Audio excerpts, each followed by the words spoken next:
All right, I think I need a Natasha winter readiness plan because I don't know if I'm ready for this, but down in Nathan Phillips Square, they are getting ready to have all of that freeze over into the good old-fashioned skating rink, right? Now, that's not a natural rink, so it is going to freeze unnaturally. But if you have backyard ice rink aspirations, you got to wait a little longer. Poor conditions still because you need at least minus 15 degrees or colder to establish the base. And when we look at the long-range overnight lows for the next 10 days, the coldest we're going to get is about -5, maybe -6. So we're still not quite there just yet. The coldest air, I mean, good backyard ice rinks happening across the prairies.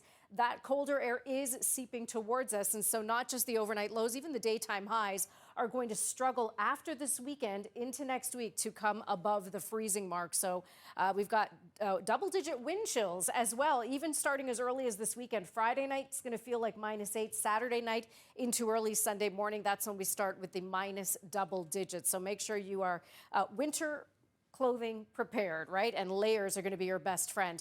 Now, before all the snow squalls get here this weekend, we are watching this moisture that is starting to just skim the lower Great Lakes, and it may bring in some very brief freezing rain overnight tonight, so closer to midnight around Tillsonburg and Delhi. And then this looks like wet flurries just creeping close enough to the GTA, areas hugging the lakeshore here that we could see some wet flurries between 4 and 6 a.m., and then that's about it for the day. So once we get through that, we'll get some sunny breaks. We're still going to be at a seasonal high of 5 degrees tomorrow, but this weekend, as I mentioned, it is the traditional snow belts to the north. Excellent ski hills.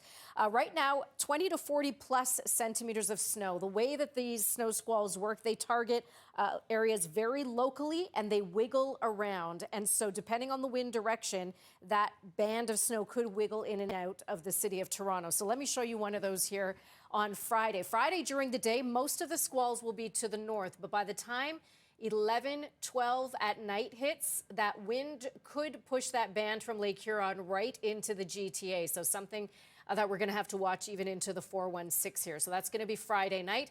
And then, oops, that's not what I want to show you. Ignore that. It's not daylight savings. Then we've got those colder temperatures, and I put some wind in there Saturday and Sunday. Wind gusts around 50 to 60 kilometers per hour. But as I mentioned, we've got a chance for flurries almost every day as we head into next week.